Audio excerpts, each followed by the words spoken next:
Welcome to the 2025 Silber-Obrecht Lectures, presented by the Institute for Islamic, Christian, and Jewish Studies in Baltimore, Maryland. I am Heather Miller-Rubens, the Executive Director of ICJS, as well as the Roman Catholic scholar. The Silber-Obrecht Lecture is a series of endowed academic lectures intended to advance the emerging field of interreligious and interfaith studies. The development of this field is an indication of the growing understanding in societies as well as among scholars that there are many possible responses to the realities of religious diversity: theological, philosophical, historical, scriptural, ethical, legal, praxeological, and institutional. And that these responses to religious pluralism need thoughtful and reasoned inquiry. The lecture series is named in honor of Sidney and Jean Silber and Charles and Peggy Obrecht, in recognition of their longtime commitment to improving interreligious relationships and understanding. Our 2025 Silber-Obrecht lecturer is Rabbi Dr. Rachel Mikva, a Herman E. Schallman Professor of Jewish Studies and Senior Faculty Fellow, the Interreligious Institute at Chicago Theological Seminary.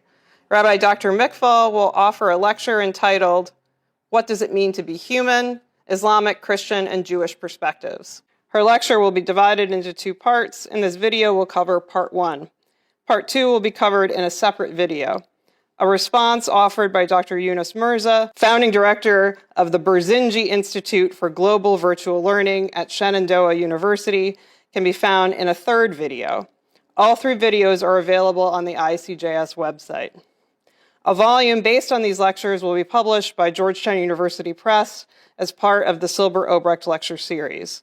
And now it is my great pleasure to introduce Rabbi Dr. Rachel Mikva.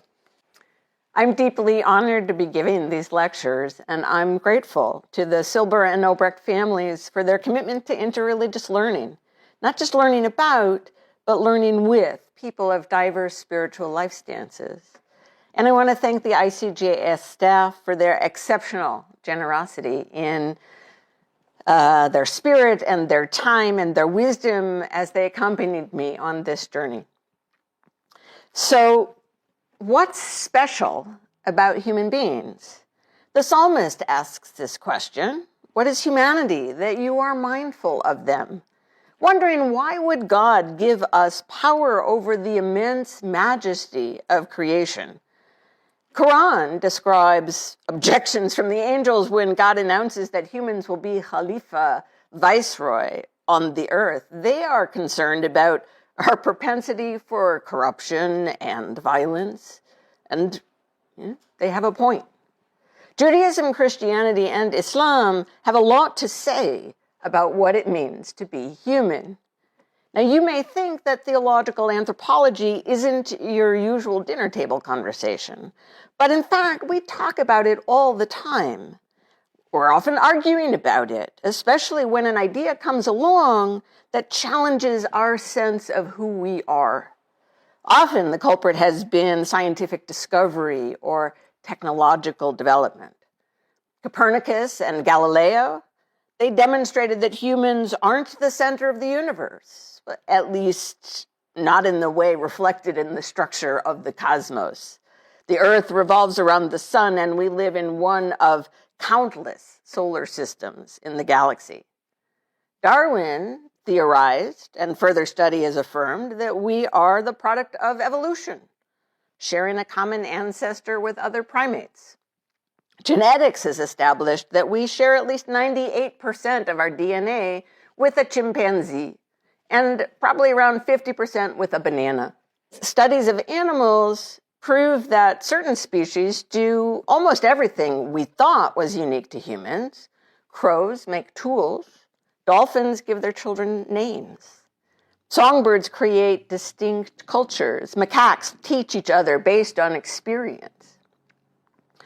With combined insight from psychology, neuroscience, and other fields, we've also learned that the operation of the human mind and body look increasingly like a biological machine. Love and awe and even consciousness itself are chemical reactions. And as a thinking machine, we're not all that extraordinary. Generative AI uses large language models, right, to synthesize huge amounts of information. And then it enables them to write or to illustrate better than, and certainly faster than, most humans. There are also physicists who advance the idea of superdeterminism. The entire future of the universe was predetermined at the moment of the Big Bang, making free will logically incoherent nonsense. Now, these findings have not been easily digested. Galileo's book on heliocentrism was banned, and he spent the rest of his life under house arrest. He avoided execution only by claiming that he was simply presenting an argument, but wasn't personally persuaded by the evidence. And I think we've come to terms with that one. But a Gallup poll from last May reported that 37% of Americans still believe that God created human beings in their present form. We did not evolve. Over a third, despite the fact that we teach evolution in schools, and even though another choice was evolution with God's guiding hand, which had another third of respondents. So even those among us who embrace scientific learning, including evolution, don't much like the idea that our free will is compromised by a potent mix of genetic, cultural, and chemical inputs, or quantum physics. Most of us still feel in our gut that there is something special about human beings, even though we simultaneously recognize the perils of this self-aggrandizing instinct, particularly in this Anthropocene age. But one thing about us is that we ask the question. Jürgen Moltmann noted, a cow is always simply a cow. It does not ask, what is a cow? Who am I? Only humans ask such questions, and indeed clearly have to ask them. I would add that what am I and who am I are not abstract philosophical questions. They inevitably lead us to ask, how ought I behave in the world? And how ought I treat other human beings? So even in this moment of crisis upon crisis, these questions matter. My argument is simple. When pressed by technology, science, philosophy, politics, or the simple fact of difference, to think about what it means to be human, religious notions that are embedded in our cultural imaginations will surface, and they shape our common life. Given our context in North America, Christian teachings are overly determinative in ways that go unexamined or underexamined. And a commitment to pluralism requires that we recognize a broader diversity of convictions about what and who we are. So I'm not trying to demonstrate that religious ideas matter or have something to contribute to thinking about what it means to be human. I think it's obvious that they do. And I don't mean simply that religious ideas of the human shape how we think about each other or how we treat each other in the grocery store. I mean that they shape public policy and social norms, even with our putative separation of religion and state. Questions of theological anthropology figure prominently in our culture wars: gender, sexuality, abortion, race. So given that ideas about the human are so fundamental to how we see ourselves, it's easy to mistake our perspective for a universal truth and try to enact it into law. Religious freedom, however, isn't simply a promise that people can worship as they want, and it should not be weaponized as freedom to discriminate, its tragic purpose in numerous recent court cases. True freedom means that one community's religious convictions cannot determine the social or legal norm for us all. But establishing such freedom requires that we first excavate the religious ideas that are embedded in our cultural imaginations. And this is the work I want to do with you. So, deepening our commitment to religious pluralism might seem obvious to anyone listening to the ICJS Silber-Obrecht lecture. but it is not a message that's trending. I'm recording this lecture a couple weeks after President Trump issued the Eradicating Anti-Christian Bias executive order, an order that portrays the disestablishment of Christian values as discrimination. Multiple presidential appointees and members of Congress proudly identify now as Christian nationalists, and 50% of the country says that U.S. policy should be based on Christian values. So I would like to share some of what Judaism, Christianity, and Islam have to say about what it means to be human, and investigate how these teachings show up in the world. Other spiritual life stances have equally compelling teachings, of course, but time is limited, and these are the three I know something about.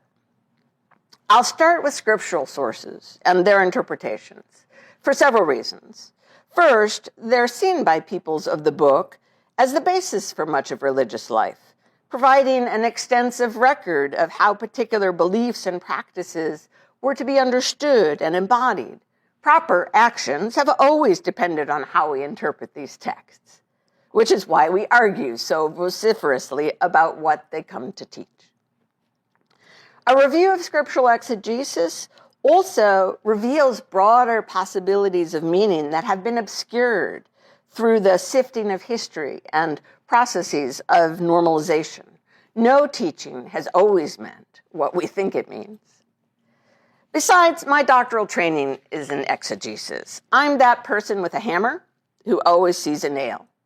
Now, admittedly, lived religion has never been identical with the written record, which tends to privilege the perspective of literate intellectual elites, primarily men who studied and taught these texts.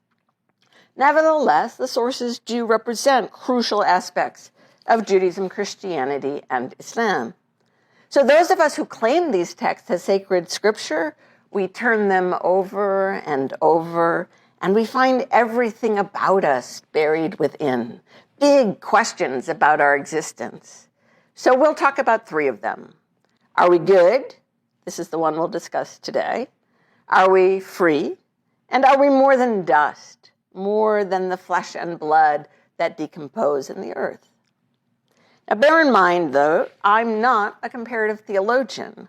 I teach interreligious studies. I'm interested in diverse ideas about humanity in order to investigate how those differences impact our common life. This is the crucial distinction of interreligious studies. We study encounters, historical and contemporary, intentional and unintentional, embodied and imagined, congenial and conflictual, of individuals and communities who orient around religion differently. So after we explore whether or not we're good, we'll investigate the possible impact of these ideas on our criminal justice system. We'll take up the other two questions in the second lecture and explore how those religious ideas shape the public square. At the end, I will offer a few thoughts about how we might better navigate religious difference in our public discourse and our body politic. Of course, for every answer we find, we'll discover a whole new set of questions, but that's, I think, the thrill of learning. The stories told of our creation in the scriptures and the meanings that have been drawn from them are the fundament of what the traditions have to say about human beings. So this is where we begin. There are two stories of creation of humans in the Hebrew Bible, as you know. I prefer the narrative of Genesis 1, attributed to the priestly authors. Male and female are created simultaneously in the image of God. And like birds and fish, they are charged to be fruitful and multiply, and all creatures are vegetarian. Now, we recognize that its account of God telling humans to fill the earth and master it, giving them dominion over all other living creatures, is problematic. We've taken that charge way too much to heart, as if all of creation exists only for our benefit. Still, the image of God, that concept becomes very important within Judaism and Christianity. as a signifier of what distinguishes our creation as human beings.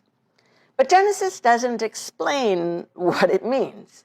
So, of course, we have countless interpretations offered over the centuries. They generally boil down to three categories, though: substantive, functional, or relational. So let me flesh that out a bit. Substantive, there could be something special about what we are, our form, our intellect, or a soul. Or functional, it might be our purpose in creation that's unique, a vocation, assigned responsibility for the created world, to emulate the divine in what we do, or to serve as co-creators in translating the script of the divine playwright into a living performance. Or relational, it could be our capacity to recognize and relate to the divine, the transcendent, what Christian theologian Karl Rahner described as an intrinsic disposition of the human mind toward the infinite. While there's little agreement about what image of God means, there is more consensus about one of its primary consequences: human dignity. We learn that all human life is valuable and worthy of respect and self-respect. Rabbi Akiba, a Jewish sage from the 1st and 2nd century CE, he used to say, "Humanity is beloved in that we were created in the image of God. It is a mark of superabundant love that it was made known to us that we're created in the image of God." Today, living amidst the AI revolution, I think the self-perception takes on a new urgency. What is it that distinguishes us from, say, artificial intelligence? Does AI somehow cheapen human life? If it acquires sentience, self-consciousness, agency, what then? How should they be treated? Will they also develop an intrinsic disposition toward the infinite? And how are we, in the development of AI, now emulating the divine instinct to create in our own image?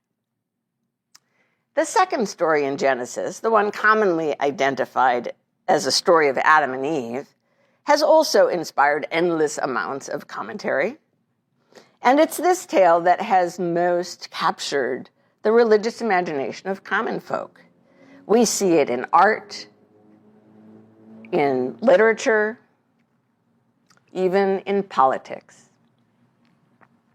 Apparently, portraying individual persons and their foibles makes for better drama. By the way, I asked ChatGPT to illustrate the story of Adam and Eve.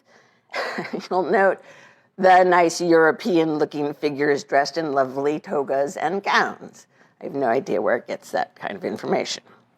With any consciousness of genre, we should recognize this story as mythology. There are magic trees and talking snakes. God makes noises walking around in the garden, and there are sword-wielding cherubim that guard the entrance. Yet 56% of Americans believe that Adam and Eve were real people. Now, we've learned the more a story is repeated, the more people think it's true, and this one certainly has been repeated a few times. But whether understood as story or history, we can appreciate many of its astute observations about humanity. The idea of a common ancestor teaches we are one species, an essential truth that unfortunately has been denied more than once in our history. The idea that the human, Adam, not a guy named Adam, the human, was created out of the earth, the Adamah, reveals a prescient intuition that of course we're made of the same stuff as the rest of creation. And our given task to till and to tend the earth affirms that we're created for a purpose, one that transcends our own existence. And, as evidenced by the characters eating from the tree, even after being warned, we recognize our insatiable desire to know and to discover, even when it can harm us. Made clear from the fact that Adam blames Eve and Eve blames the snake, we see we don't really like taking responsibility for our actions. And we see that we have a profound need for relationship. We read, it is not good for the human to be alone. Ha'adam, the human, names all the other animals but finds no partner until the creation of another human. An ezer kenegdo, a helper over against him, but frequently translated as helpmeet. Who knows what that really is? But we do know that humans are super cooperators. We're super competitive also.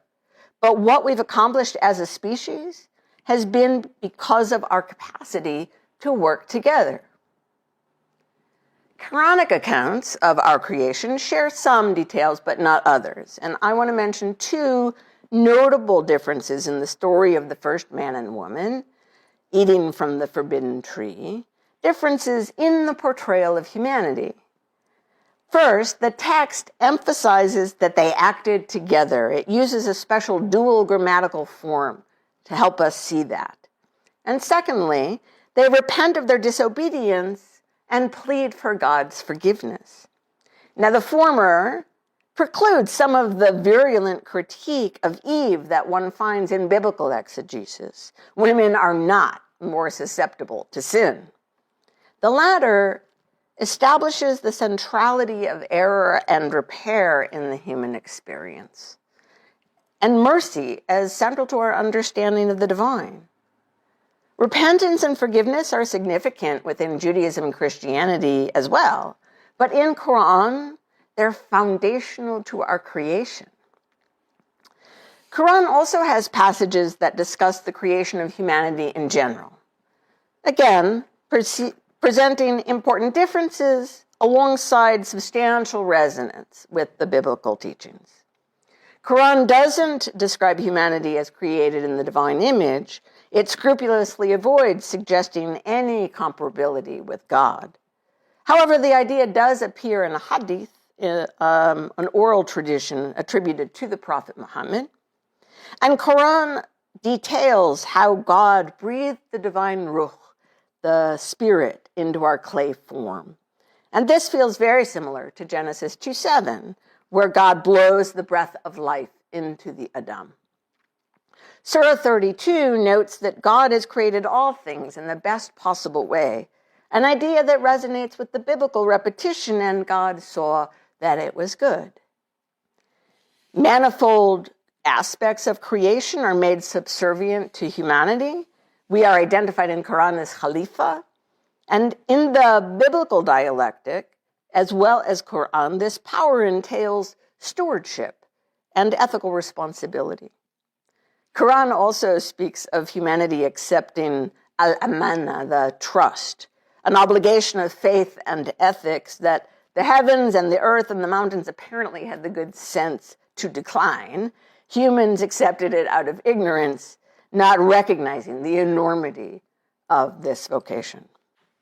Let's turn to the question that got me into this mess. Are we good?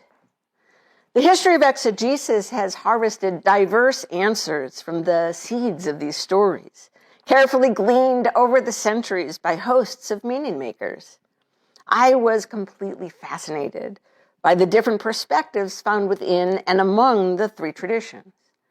To state them too starkly and simply, at least at the outset, Judaism asserts that we are each created with a Yetzer Tov, a good inclination, and Yetzer Hara, the bad inclination. We choose between them in every moment. Christianity, in Western Christianity, the notion of original sin has predominated since the time of Augustine.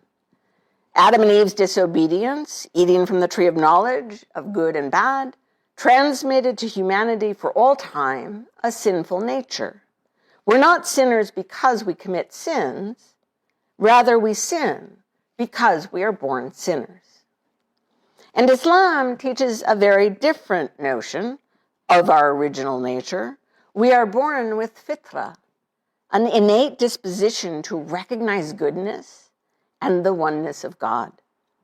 Now, you could write a whole book on these teachings, a separate book for each one of the traditions. But I'm going to offer just a few ways in which voices over time have drawn out these ideas. And just for fun, here's how ChatGPT illustrated Yetzer Tov and Yetzer Hara, and original sin, and fitra. Discuss amongst yourselves. The rabbinic sages of late antiquity read Torah very closely. Embraced as a perfect text revealed from on high, every word, every letter was understood to bear significance. Rabbi Nachman, son of Rabbi Chisda, for example, noted that the Hebrew word vayitzer, and God formed the human out of the dust of the earth, in Genesis 2:7, it has an extra letter, 2 yuds instead of 1. So he connected the rabbinic notion that we have these competing inclinations to the text of our creation. God formed us, vayitzer, with 2 yetzers, a yetzer tov and a yetzer hara. Now, of course, there are a handful of alternative explanations for the double yud that follow his, all preserved for different things we might glean from them. These interpretations are recorded in the Babylonian Talmud, a massive compilation of teachings collected over the first 5 to 6 centuries of the Common Era, and found elsewhere in the Talmud as a remarkable story in which the rabbis imagine capturing the Yetzer Hara. He warns them that if they kill him, the world will come to an end. So prudently, they lock him up instead. And they discover, to their dismay, that hens stop laying eggs. They have to let him go. We apparently need the Yetzer Hara. A midrash from around the same time goes further. When God announced about creation that it was good, it alluded also, they said, to our good inclination. And when God announced it was very good, it alluded to our evil, our bad inclination. How could that be? Because the Yetzer Hara is the seat of our instinct for survival, for procreation, for building and striving and expanding our reach. We really need it. So it's not like the classic cartoon where you have an angel on one shoulder and a devil on the other, and each is trying to influence your decision. It's more like your superego and your id. Ultimately, it's up to us to direct them, all our inclinations, to the service of the Most High.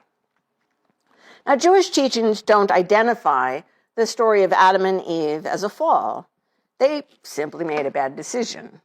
In the whole story, the word sin never shows up. Besides, rabbinic thought associates sin with missing the mark. Not a fundamental brokenness, not an ontological evil. It's simply an acknowledgement that we make bad choices sometimes. Some of our instincts and drives can lead us astray. The story of humanity in the garden illustrates how our choices may alienate us from one another, from God, from the natural world, but there is no original sin in Jewish understanding, and humanity doesn't need to be saved. Instead, Torah and the rest of Hebrew Bible invite us to repent, to reconcile, to make better choices. Although it doesn't relate to our 2 competing inclinations, I want to share another explication of the garden narrative that suggests something about what it means to be human. Maimonides, a 12th century rabbi, philosopher, and physician, wondered why God wouldn't want human beings to enjoy the fruits of the tree of knowledge of good and bad. Wouldn't it be of benefit, providing the necessary understanding to make moral choices? He suggested that what we had before eating from this tree was a superior knowledge of truth and falsity. You don't argue that the earth as a sphere is good and the earth as flat is bad, he explained. Rather, the former is true and the latter is false. And imagine we had that for everything. For many of our most important ideas, however, all we have after violating the divine command is a relative judgment, uncertainly grounded in personal feelings about right and wrong, contingent upon culture and context. Now, I don't know whether Maimonides thought about this as storytelling or an actual historical loss, but the insight's kind of profound. In this era of fake news and truthiness, with people consuming information from different sources based on their politics, the gap between what we know and what we believe and our inability to always know the difference seems larger than ever. Early Christian conceptions of the human emerged through countless debates with religious others and within their own community.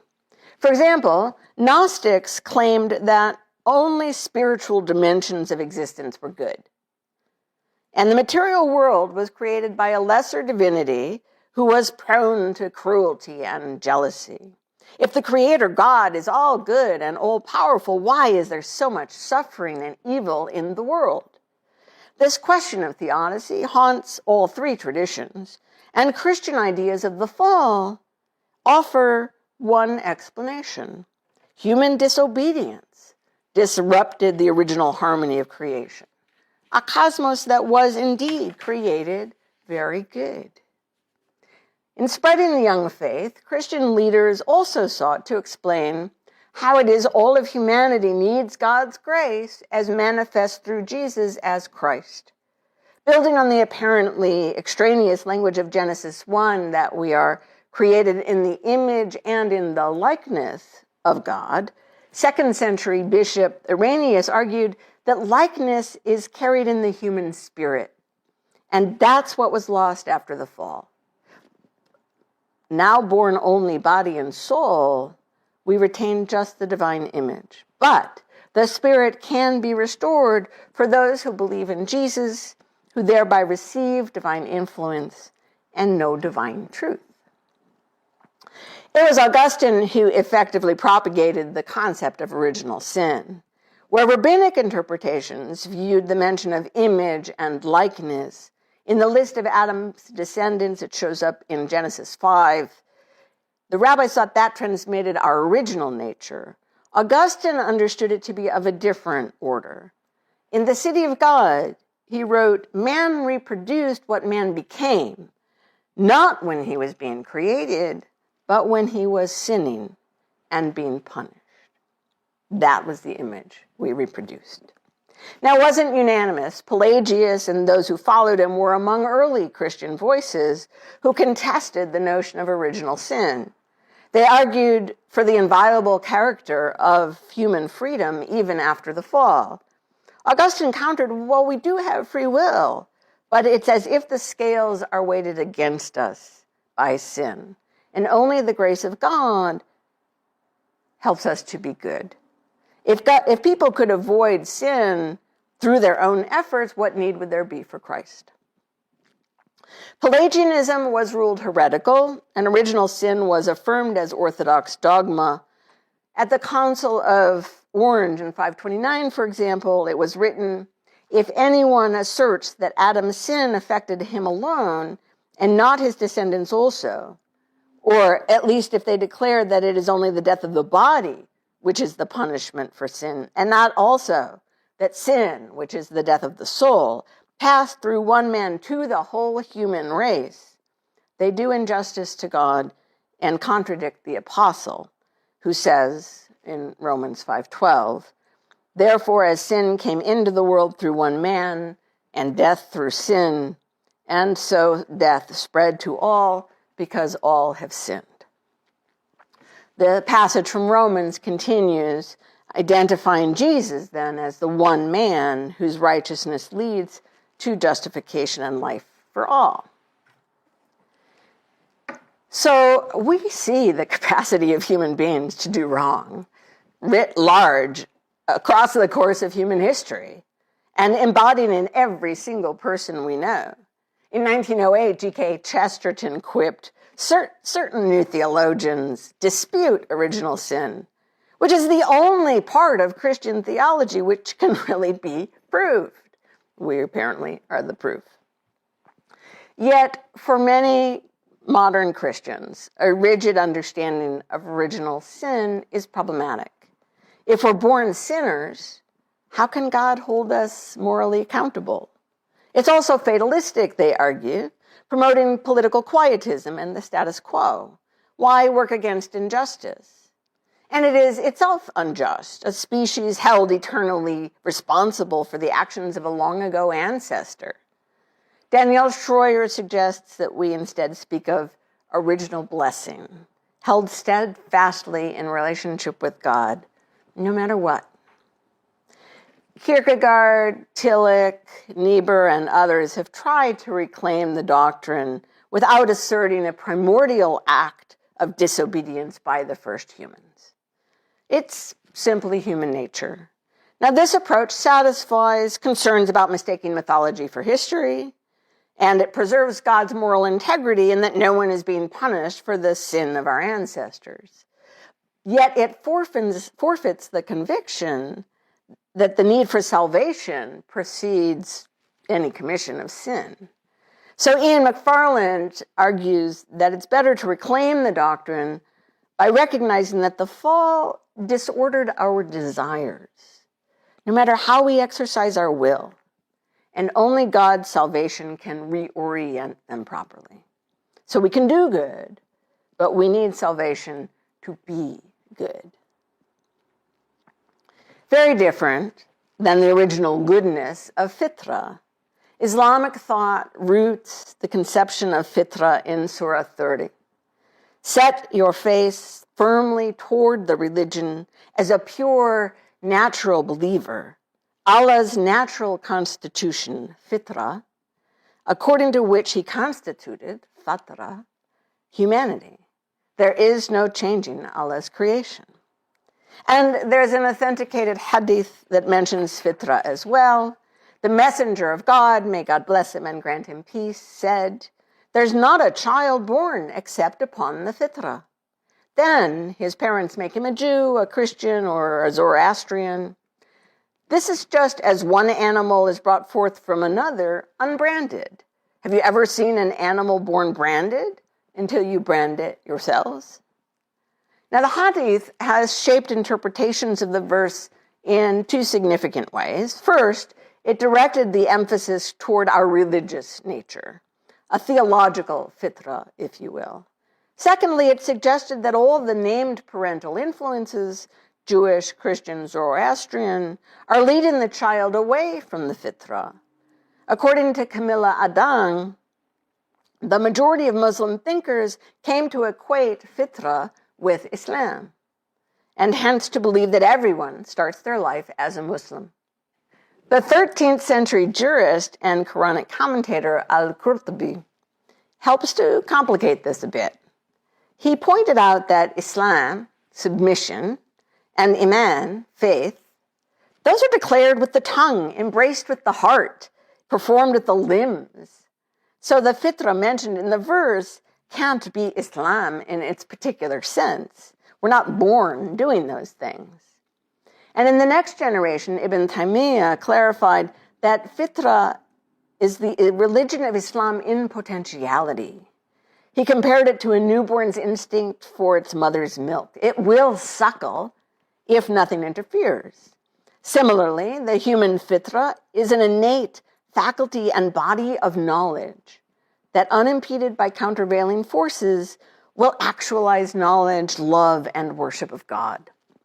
We are born Muslim with a lowercase m, ready to surrender to the divine. Now, Quran attests to this conviction in Surah 7, describing a universal primordial covenant. God collects all the souls ever to be born and asks, "Am I not your Lord?" Yes, we bear witness.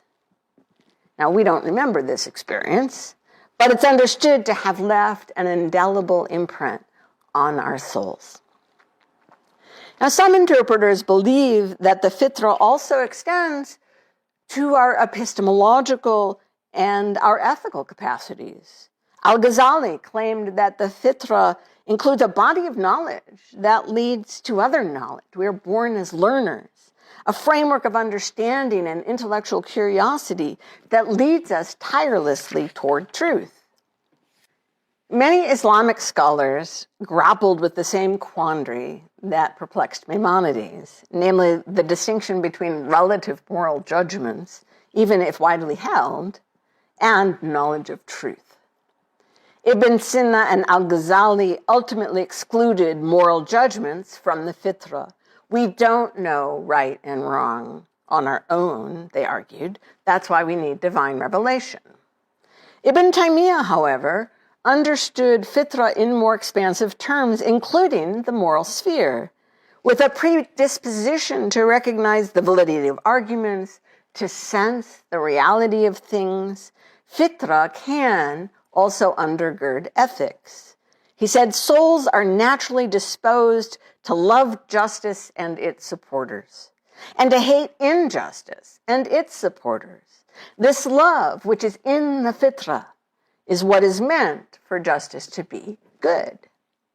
Now, it doesn't mean that we're all sweetness and light, incapable of doing wrong or justifying evil. Just as Christianity's notion of original sin doesn't mean we can never do anything good. We have drives that can draw us away from our fitra. And just as the angels warned, and God did not disagree, humans can be destructive, greedy, and violent. But it's interesting to consider how instincts for goodness are also a part of human nature. Studies have shown that 5-month-olds demonstrate a preference for good behavior. 1-year-olds will try to soothe someone who's in distress. And the fundaments of conscience start to build in early childhood. We seek love. We love beauty. These behaviors are part of our factory settings. We're hardwired to learn goodness the way we're wired to learn language.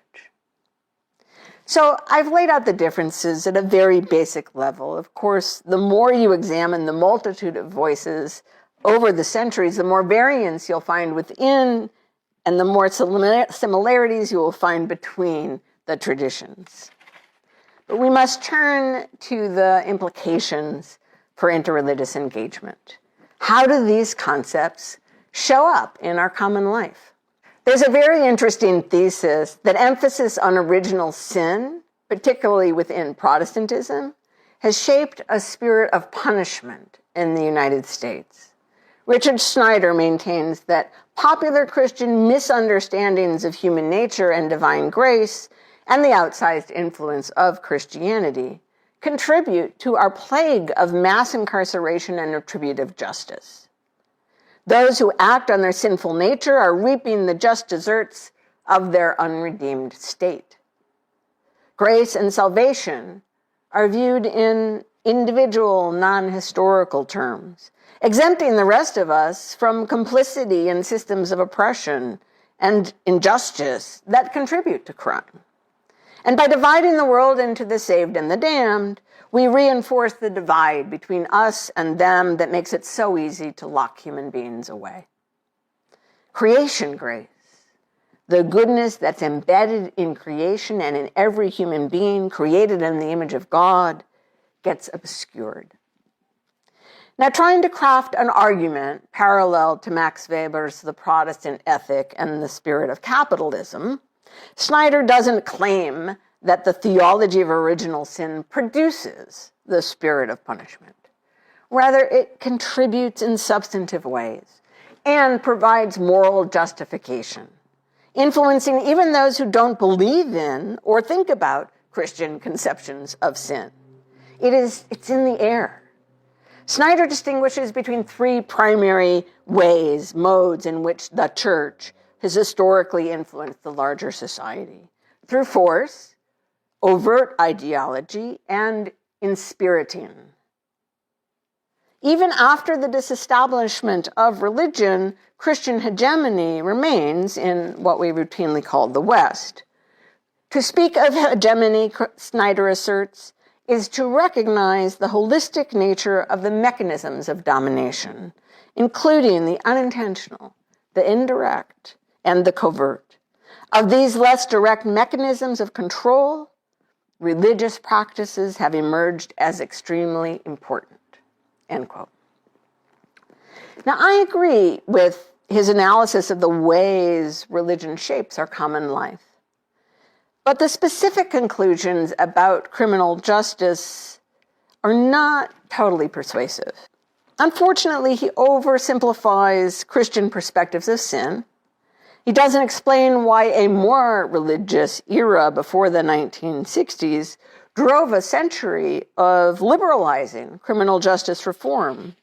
And he doesn't compare the justice system in America to that of nations shaped by different religious conceptions of human nature, a comparison that wouldn't necessarily support the thesis.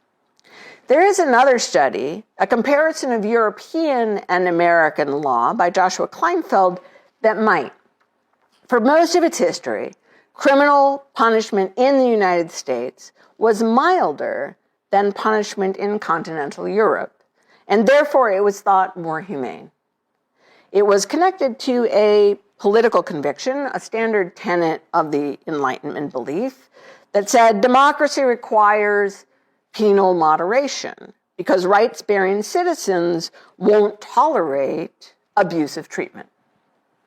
Yet, a crime wave in the mid-20th century America brought an even more deep-seated set of cultural values to the fore. It radically reversed the relative harshness in US versus European criminal justice, and it produced differing conceptions of crime. Kleinfeld writes that American punishment pictures serious offenders as morally deformed people, rather than ordinary people who've committed crimes. Their criminality is thus both immutable and devaluing, a feature of the actor rather than merely the act. This sounds quite a bit like the theological conviction that we aren't sinners because we sin, but rather we sin because we are sinners. People commit crimes because they're criminals. Now, is this an instance of my hypothesis that when pressed by external developments, in this case, the US crime wave, religious notions about what it means to be human that are embedded in our cultural imaginations will surface and shape our common life? It is perhaps buttressed by another observation Kleinfeld makes. In the late 20th century, the German Lutheran Church had a prominent role in reforming Germany's criminal justice system so that it emphasized rehabilitation.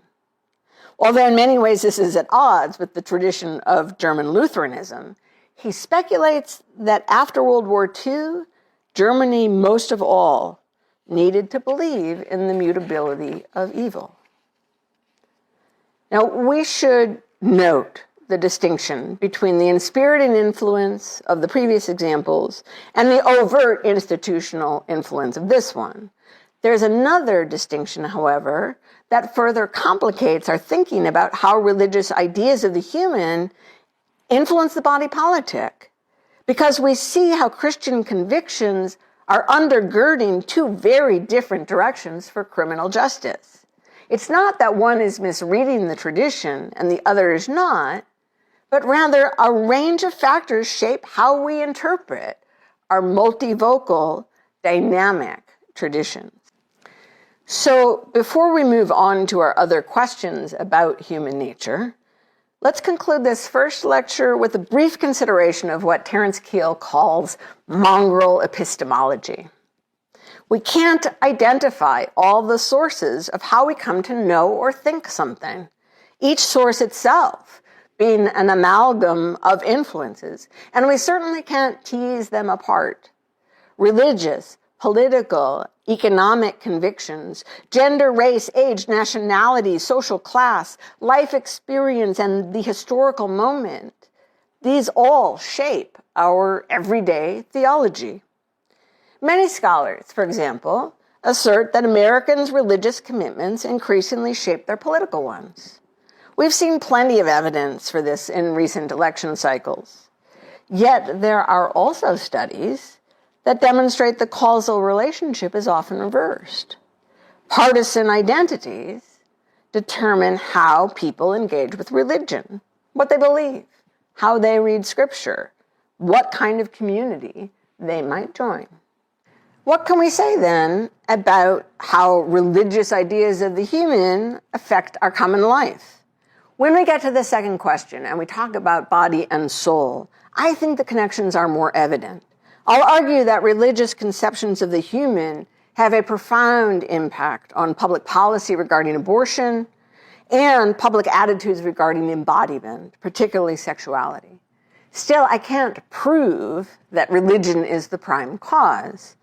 When we get to free will, we'll see that there is a rich religious exploration of its possibilities and limitations, and we'll recognize the profound discomfort many people feel when scientific research suggests there is no such thing as free will.